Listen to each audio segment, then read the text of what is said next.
ప్రెసిడెంటర్లుగా చెప్పుకోవడానికి కారణాలేంటి అనేది నేను ఇక్కడ మీకు చెప్తున్నాను.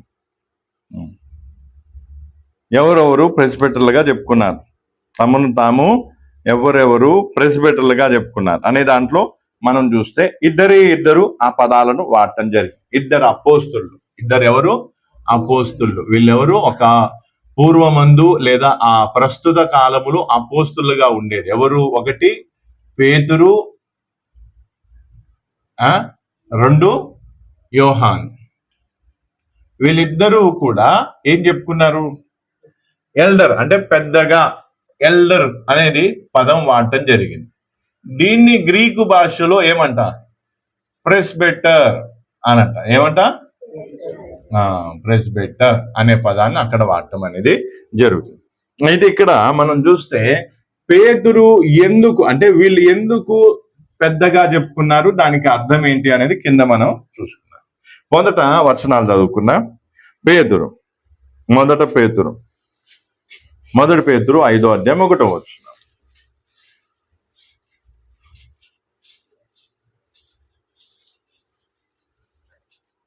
మొదటి పేతురు 5వ అధ్యాయం 1వ వచనం. తోటి పెద్దను క్రీస్తు శ్రమలను గూర్చిన సాక్షిని బయలుపరచబోవు మహిమలో పాలివాడునైన నేను మీలోని పెద్దలను హెచ్చరించుచున్నాను. ఇక్కడేముందంట?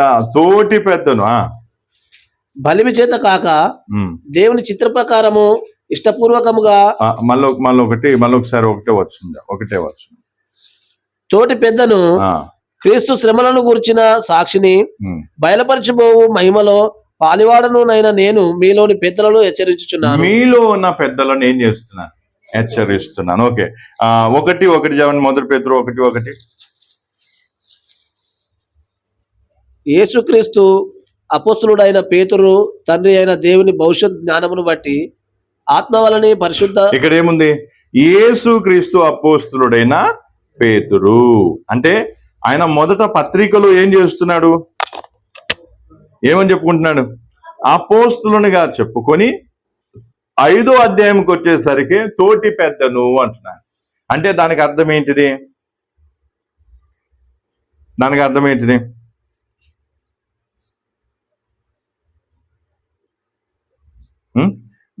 ఏంటిది? అక్కడ ఉన్నటువంటి పెద్దలను ఏం చేయాలి? హెచ్చరించడానికి తనను కూడా ఏం చేస్తున్నాడు? వారితో పాటు పెద్దగా చెప్పుకున్నాడు. ఇప్పుడు ప్రెసిడెంటర్ అని చెప్పుకున్న కారణాన్ని బట్టి పేతురు ఏం కాలేదు? అపోస్తులుడు కాక పోలేదు. అపోస్తులుడు ప్రెసిడెంటర్ పని చెయ్యొచ్చు. అంటే ఎందుకంటే అపోస్తులునికి ఏముంటుంది? ప్రెసిడెంటర్ల పని చేసే అధికారం ఉంటుంది. అయితే ప్రెసిడెంటర్లు అపోస్తులుని పని ఆ హోదా ఎవరి ద్వారా ఇవ్వాలి? దేవుడు ఇస్తేనే కానీ వాళ్ళు ఏం చేయలేరు, అపోస్తులు కాలేదు. అది గుర్తుపెట్టుకోవాలి. మళ్ళీ చెప్తున్నా, ప్రెసిడెంటర్లు ఏం కాలేరు?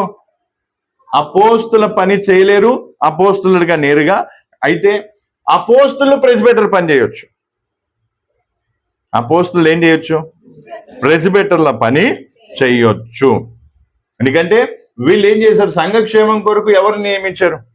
ప్రెసిడెంటర్లను నియమించటం అనేది జరిగింది. అర్థమవుతుందా? కాబట్టి ఆ విషయం అందుకే ఇప్పుడు ఈయన రాసిన ఏదైతే సంఘం ఉందో ఆ సంఘంలో ఏముంది?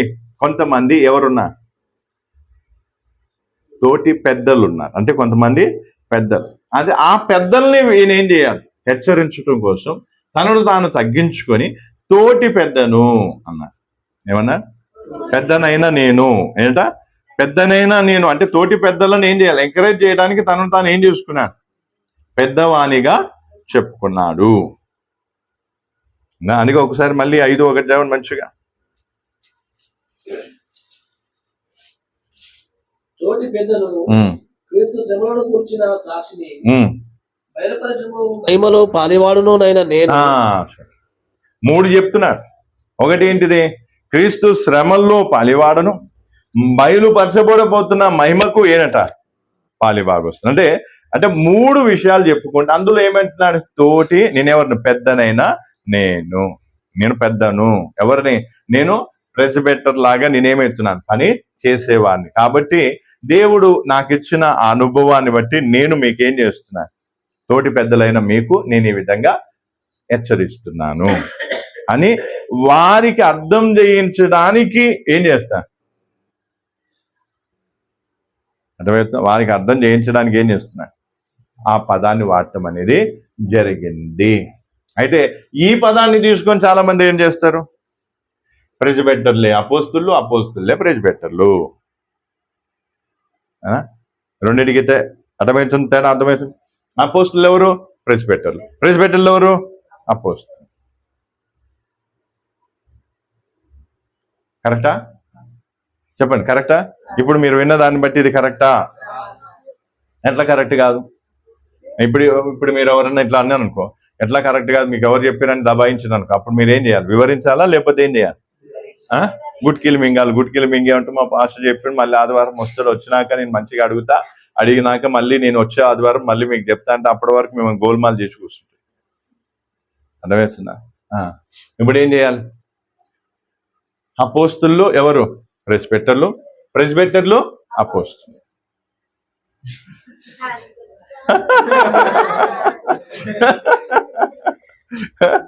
కరెక్టే కదా?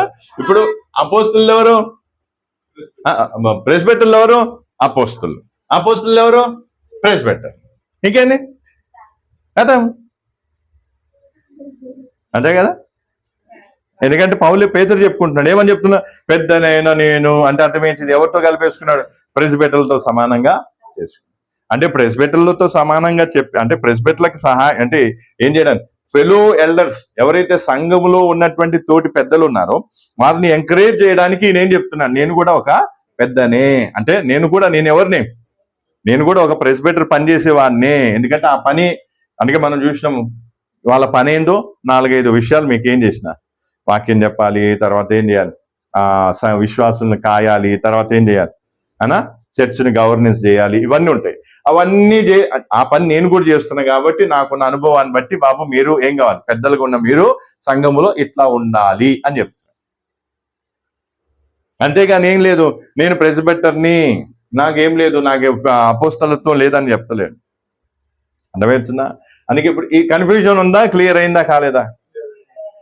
అపోస్తులు ఏం కావచ్చు, ప్రెసిడెంటర్ స్థానంలో ఉండి పని చెయ్యొచ్చు.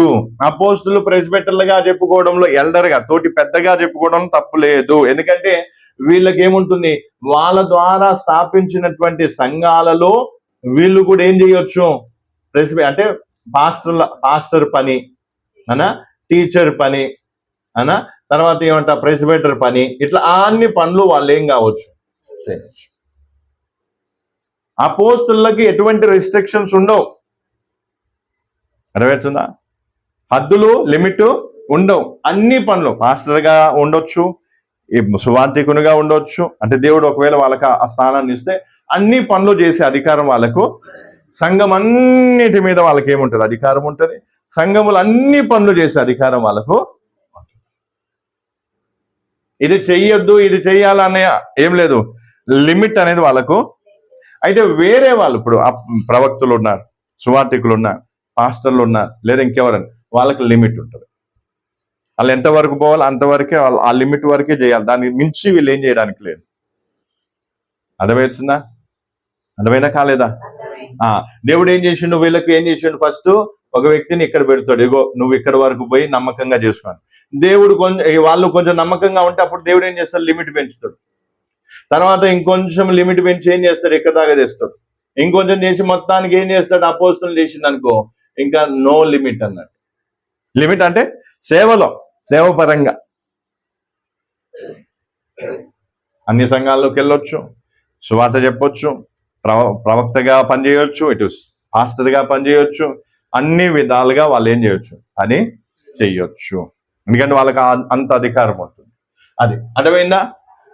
కొంచెం అర్థం కావట్లేదు నాకు తెలిసిన మట్టుగా అయితే. ఎక్కలేదు బుర్రకి, ఇక్కడ ఎక్కుతలేదు, చిన్న మేదల్లోకి పోతలేదు. మళ్ళీ చెప్పాలా? చెప్పాలా? ఇప్పుడు పెద్దనైన నేను అని ఎంతమంది చెప్పుకున్నారు బైబిల్లో? ఇద్దరు చెప్పుకున్నారు. ఎవరు? వాళ్ళ పేరేంటిది? పేతురు, యోహాను, ఇద్దరు. వీళ్ళు వాస్తవానికి ఎవరు? అపోస్తుల్స్. వీళ్ళు అపోస్తుల్లే అయినా కూడా వీళ్ళిరువురు కూడా ఏం చేస్తున్నారు? ఎల్డర్గా అంటే పెద్దగా చెప్పుకుంటున్నారు. పెద్దగా అంటే దాని గ్రీకు భాషలో ఏమంటారు? ప్రెస్బెటర్ అనా? బైబిల్లో వెతికితే మీకు అక్కడ 1 తిమోతి దాంట్లో ప్రెస్బెటర్ అనే పదాన్ని రాసి ఉంటుంది. మిగతా దాంట్లో ఎల్డర్, పెద్ద అని రాస్తుంది. పెద్ద అనే పదాన్ని గ్రీకులో చూస్తే ప్రెస్బెటర్ అనేది అక్కడ క్లియర్ గా మనకేమవుతుంది? అర్థమైంది? ఇంతవరకు అర్థమైందా? ఇప్పుడు ఎందుకు పేతురు, ఇప్పుడు యోహాను గురించి మనం చూస్తలేము, పేతురు ఎందుకు తోటి అంటే నేను పెద్దనైనా నేను అని ఎందుకు చెప్పుకుంటున్నాను? ఎందుకు అంటే పేతురికి అపోస్తులుగా ఉండి సేవ చేసే అనుభవం ఉంది. అలాగే సేవకునిగా అంటే ఒక పాస్టర్గా, ఒక ఎల్డర్గా లేదా మిగతా స్థానంలో ఉండి సేవ చేసిన అధికారం, ఆ అనుభవం కూడా. కాబట్టి తన అనుభవాన్ని బట్టి తన కింద అంటే కొంతమంది ఎవరున్నారు? ఫెలో ఎల్డర్స్ ఉన్నారు, కొంతమంది సంఘ పెద్దలు ఉన్నారు. వాళ్ళని ఎంకరేజ్ చేయటానికి నేను కూడా మీ వంటి అనుభవం కలిగిన పెద్దను అని చెప్తున్నా. అర్థమైందా? వాళ్ళని ఎంకరేజ్ చేయడానికి ఆ పని చెప్పడం అనేది జరిగింది. బాబు మీరేదో అంటే నేనేదో చెయ్యని పని మీరేం చేస్తలేరు, నేను చేసే పని నాకున్న అనుభవం ఏదైతుందో ఆ అనుభవాన్ని బట్టి చెప్తున్నా. మీరు పెద్దలైన మీరు ఇట్లా ఉండండి, ఈ విధంగా పని చెయ్యండి, ఈ విధంగా జీవించండి అని కింద ఏమవుతున్నారు? వాళ్ళకు కొంచెం గైడ్ లైన్స్ అనేవి ఇస్తున్నారు. అర్థమైందా మంచిగా ఇంతవరకు? అందుకే ఇప్పుడు ఇంకా కొన్ని కారణాలు ఇక్కడ మనం చూద్దాం.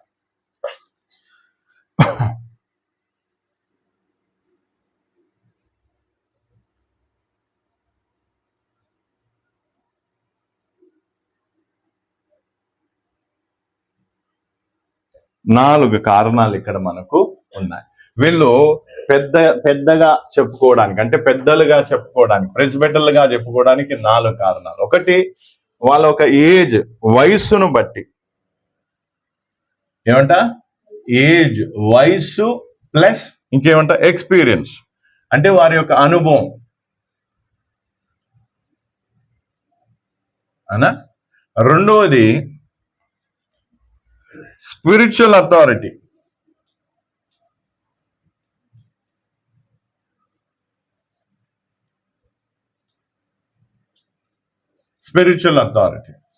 మూడవది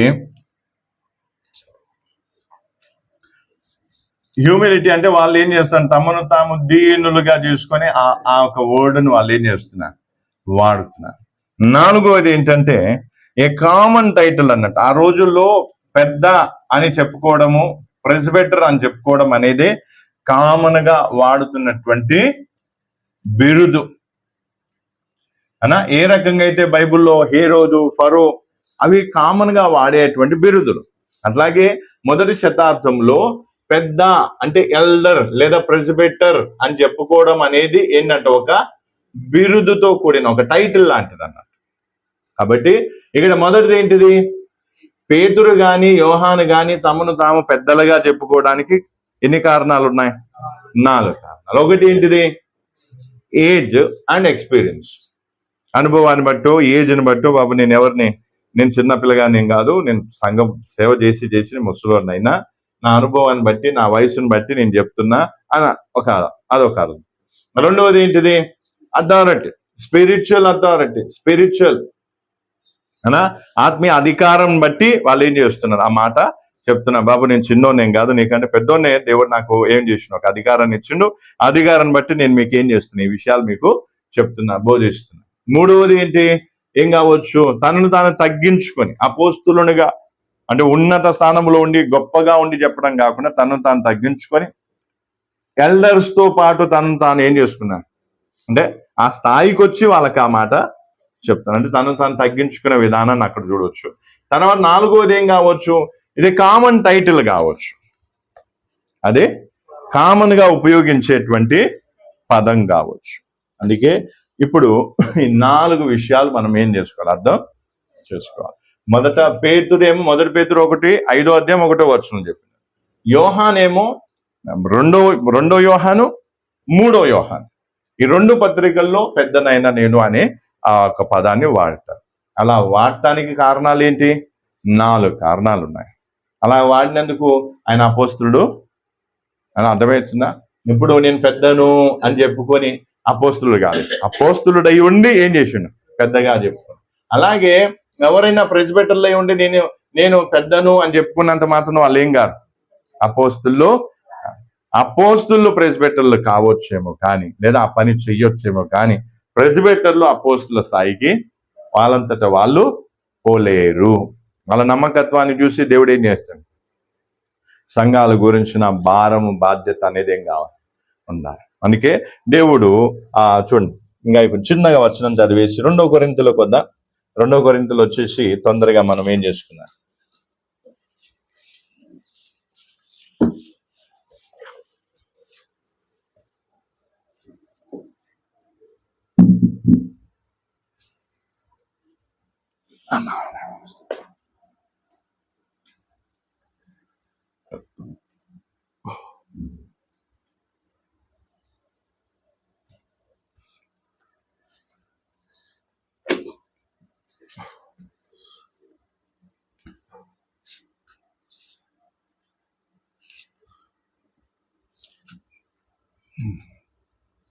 పదకొండో అధ్యాయం 2 కొరింథీయులు 11వ అధ్యాయము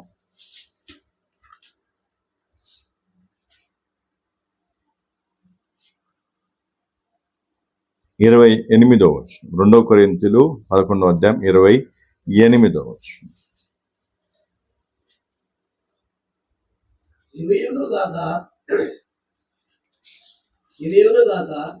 సంఘములన్నింటిని గూర్చిన చింతయు కలదు. ఈ భారము దినదినమును నాకు కలుగుచున్నది. ఎవడైనను బలహీనుడాయన, నేనును బలహీనుడను కానా. ఇక్కడ మనం చూస్తే ఇక్కడ ఏముంది? సంఘములన్నిటిని గురించిన చింత, భారము ఎవరికి ఉంది? పౌలుకి. అంటే ఒక వ్యక్తిని దేవుడు ఏం చేస్తాడు? ఒక సేవకుని కొలిచేటప్పుడు ఏం చూస్తాడు? నేను అప్పగించినటువంటి ఏదైతే ఆత్మల గురించిన చింత, భారము ఈ వ్యక్తికి ఉందా లేదా అనేది దేవుడు వాటిని చూసి అప్పుడు దేవుడు ఏం చేస్తాడు? ఆ వ్యక్తికి ఏ హోదా ఇవ్వాలి, ఏ విధంగా సేవ ఆ వ్యక్తితో తీసుకోవాలని దేవుడు నిర్ణయిస్తాడు. కాబట్టి సంఘాల గురించిన చింత, భారం ఎవరికి ఉండేది? పౌలుకి మొదట ఉండేది. ఆ భారాన్ని, ఆ చింతను చూసి ఏం చేసిండు దేవుడు? ఆయనను అపోస్తులునిగా చేసి ఇంకా గొప్ప స్థానంలో పెట్టి బలంగా అధికారంతో సేవ చేసే అనుమతి ఇచ్చిండు. ఇంకా తిమోతి గురించి కూడా ఏం చేస్తాడు పౌలు? ఒక మాట పలుకుతాడు. ఫిలిప్పీలకు రాసిన పత్రిక అయిపోయింది, లాస్ట్ ఇంకా ఈ వచనం చదివేసి ముగించుకున్నా.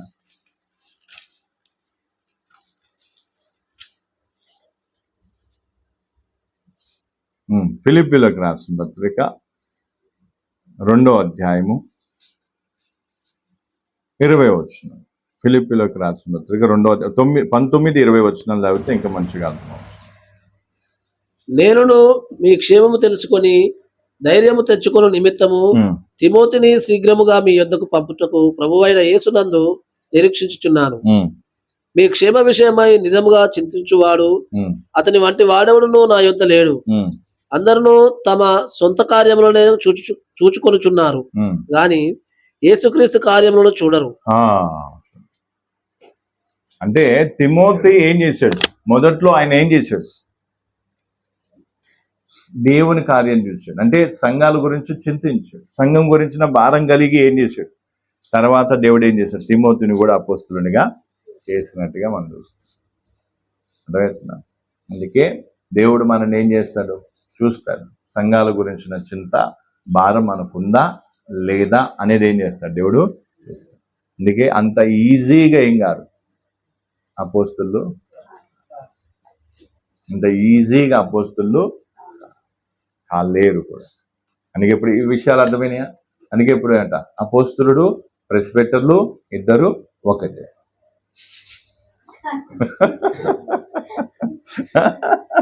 ఒకటేనా కాదా? ఎందుకు కాదు?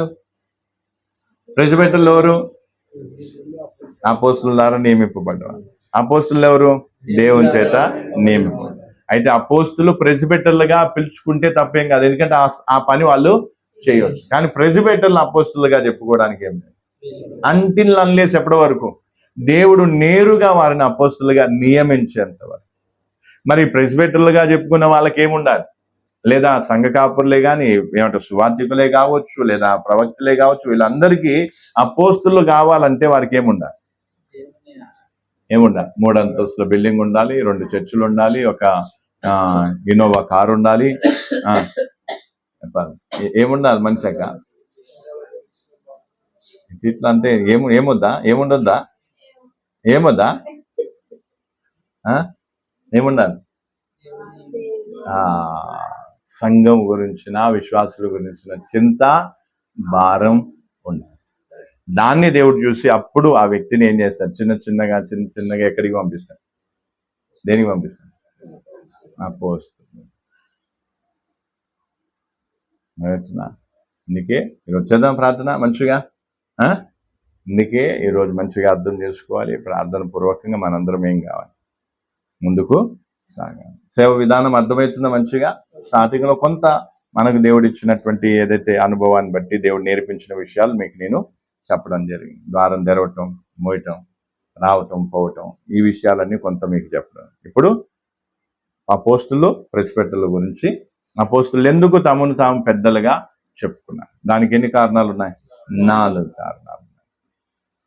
కాబట్టి అపోస్తులు ఎప్పుడు ఏం కాదు, ప్రెస్బిటర్లు ఎప్పుడు ఏం కాదు, అపోస్తులు కాదు. అయితే ప్రెస్బిటర్లో కొంతమందిని దేవుడు అపోస్తులు చెయ్యొచ్చేమో, కానీ ప్రెస్బిటర్లు అయినందుకు మేము అపోస్తులం అని చెప్పుకోవాలి. దానికి దీనికి తేడా ఉందా లేదా? చాలా. అందుకే ఆ విషయాన్ని దృష్టిలో పెట్టుకొని ప్రార్థన చేద్దాం. చిన్నగా కళ్ళు మూసుకొని సేవ విధానాన్ని మనం నేర్చుకున్నాం. సేవలో ఉన్నటువంటి విషయాలను మనం అర్థం చేసుకోవడానికి ప్రయత్నం చేస్తూ ఉన్నాం. మన ప్రభు మనల్ని ప్రేమిస్తూ ఉన్నా, మనకెన్నో విషయాలు మనకు నేర్పిస్తూ ఉన్నారు. సేవ గురించిన అవగాహన లేక, విశ్వాసుల యొక్క జీవిత విధానం గురించిన అవగాహన లేక చాలా మంది చెడిపోతున్నారు, పడిపోతున్నారు. కాబట్టి సేవ విధానాన్ని దేవుడు ఎందుకు ఈ చిన్న గుంపుకు నేర్పిస్తున్నారు నాకు తెలియదు. ఎందుకంటే రానున్న దినాల్లో అబద్ధపు అపోస్తులు వస్తారు, అబద్ధపు సేవకులు వస్తారు. సీనియారిటీ పేరు మీద చెప్పుకొని వస్తారు, మేము జూనియర్లం అని చెప్పుకొని వస్తారు, బ్రదర్స్గా చెప్పుకొని వస్తారు, మేము పెద్దలము అని చెప్పుకొని, సీనియర్స్ అని చెప్పుకొని వస్తారు. ఉపదేశం మాకు తెలుసు, ఉపదేశం మా దగ్గరే ఉంది, ఉపదేశం మాకంటే ఇంకెవరికి ఎక్కువ తెలియదని రకరకాల సవాళ్ళు వేసుకుంటూ వస్తారు. కాబట్టి ఈరోజు మనలో ప్రతి ఒక్కరూ కూడా వాక్యాన్ని, సేవ విధానాన్ని, దేవుడు ఒక్కొక్కరితో ఏ విధమైన సేవ తీసుకుంటాడు, ఏ విధంగా ఒక్కొక్కరి ద్వారా పని చేయిస్తాడు, సంఘములో ఏ విధంగా పని జరుగుతుంది, కొత్త ప్రాంతాల్లో సేవ ఎలా జరుగుతుంది, విషయాలన్నీ కూడా వాక్యం ద్వారా నేర్చుకోవాలి, తెలుసుకోవాలి.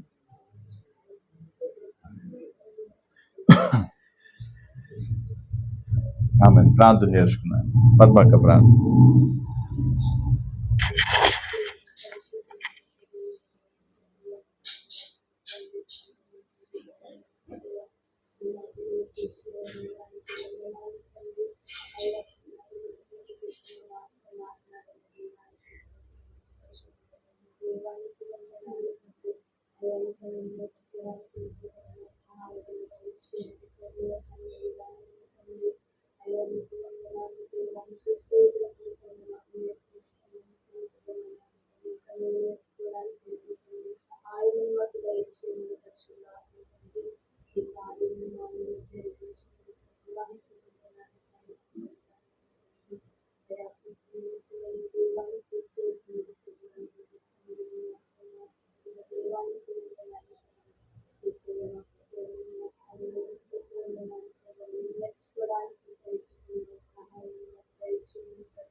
ఆమేన్. పరిశుద్ధుడా తండ్రి, నీ కొందనాలు. మరొకసారి నీ పాద సన్నిధికి రావడానికి కృపణించాం. అనేకమైన విషయాలు, సేవపరమైన విషయాలు మాకు నేర్పిస్తున్నావు, మాకు తెలియజేస్తున్నావు నాయన. వందనాలు. ఈ మాటలు ఒక్కొక్కరి హృదయాల్లో నేను కట్టి ఫలింపచ్చు. మాతో ఇంక నువ్వు మాట్లాడు, విస్తారంగా మాట్లాడు. రానున్న దినాల్లో సేవ అంటే ఏంటో, సేవకులు అంటే ఏంటో చాలా స్పష్టంగా తెలుసుకొని ఆత్మలో మెలకుగా ఉండి ఎవరి మోసపు మాటలకు మేము మోసపోకుండా జాగ్రత్తగా ముందుకు సాగిపోయి మనందరినీ కూడా నీ చేతికి అప్పగిస్తూ ప్రభు విన్న మాటలు ఒక్కొక్కరి హృదయాలు నేను కట్టి ఫలింపచ్చు. మరొకసారి సంఘ సభ్యులని చేతికి అప్పగిస్తూ ఇక్కడ ఉన్న పరిచర్యను కూడా, ఇక్కడ ఆరంభిస్తున్నటువంటి సేవ విధానాన్ని కూడా నీ చేతికి అప్పగిస్తున్నాను. నీ తెరిచిన ద్వారం ఏదైతే, ఇక్కడ ప్రయాసం ఏదైతే ఉన్నది వ్యర్థం కాకుండా నీ కార్యం జరిగించమని తండ్రి మమ్మల్ని అందరినీ చేతికి అప్పగిస్తూ ప్రభు క్రీస్తు నామములో అడిగి వేడుకొంచున్నాను.